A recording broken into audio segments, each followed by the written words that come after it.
নমস্কার বন্ধুরা, pen and paper coaching একাডেমিতে তোমাদের সবাইকে স্বাগত।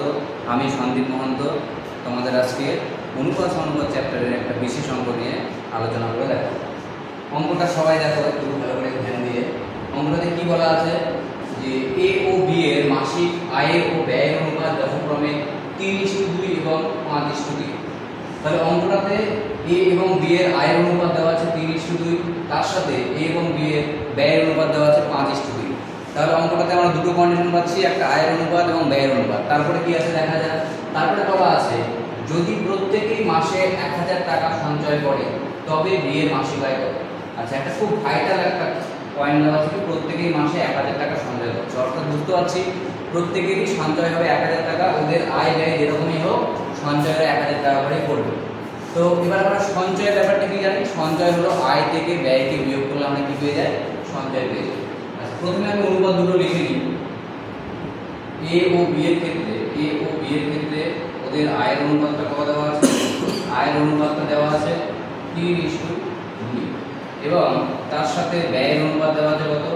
5:3। তো অঙ্কটা থেকে দেখো, যদি আমরা প্রথমেই দেখি যে এর আয় 3 একক কিন্তু ব্যয় 5 একক, আয়ের থেকে ব্যয় বড় হয়েছে, সেটা কখনোই পসিবল না। একই রকম ভাবে বি এর ক্ষেত্রেও তাই। তো আমরা কি চেষ্টা করবো এখানে? আমরা এখানে অনুপাত দুটোকে এমনভাবে লেখার চেষ্টা করবো যাতে করে সঞ্চয়টা কি আসে, সঞ্চয়টা দুজনের সেম। প্রথমে আমি ওপরের অনুপাতের ডিফারেন্সটা দেখছি কত হচ্ছে, দুটো পদের মধ্যে ডিফারেন্ট, 3 আর 2 ডিফারেন্ট হবে 1। ঠিক একই রকম ভাবে নিচে 5 আর 3 এই দুটো পদের মধ্যে ডিফারেন্স কত হবে? 2 হবে। আমরা লিখে ফেললাম। এবার এই যে নিচের অনুপাতের যে ডিফারেন্সটা পেয়েছি সেটা দিয়ে ওপরের অনুপাতটাকে আমরা গুণ করব। তাহলে 3 দুগুণে 6, 2 দুগুণে 4। ঠিক একই রকম ভাবে ওপরের যে ডিফারেন্সটা পেয়েছিলাম সেটা দিয়ে নিচের অনুপাতটাকে গুণ করব। তাহলে কিরকম পাবো? 5:3। দেখো খুব সহজে আমরা বুঝতে পারছি, আয় কিন্তু ব্যয়ের থেকে বেশি হয়েছে এ ও বি উভয়ের ক্ষেত্রে। এবং সবচেয়ে ইম্পর্টেন্ট যেটা কথা, যে এ যদি 6 টাকা আয় করে সেখানে 5 টাকা ব্যয় করছে, অর্থাৎ এর সঞ্চয় হচ্ছে 1 টাকা। সেখানে বি এরও দেখো 4 টাকা আয় এবং 3 টাকা ব্যয়, অর্থাৎ বি এরও সঞ্চয় কত হচ্ছে? 1 টাকা হচ্ছে। তাহলে বলতে পারছি দুজনেরই সঞ্চয় কত?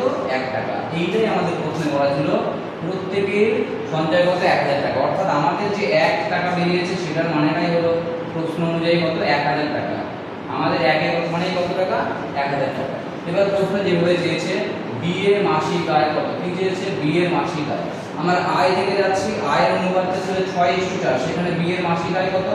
4। তাহলে সেখান থেকে আমরা খুব সহজেই বের করব বি এর মাসিক আয়। বি এর মাসিক আয় কত হবে? 4 এবং আমাদের 1 একক মানে ছিল 1000, সেটা দিয়ে গুণ করে দেবো। তাহলে কত পেয়ে যাবো? 4000 টাকা পেয়ে যাবো। তাহলে খুব সহজভাবে কিন্তু আমরা অঙ্কটা সলভ করতে পারলাম। এখানে আমরা অঙ্কটাকে এই ভিতরেও সলভ করতে পারতাম, কিন্তু সেক্ষেত্রে একটু লেন্দি হয়ে যেত। তো এইভাবে আমরা ছোটোখাটো নিয়মের মাধ্যমে একটু শর্ট ট্রিক ইউজ করে কিন্তু আমরা খুব সহজেই সলভ করতে পারি। ধন্যবাদ।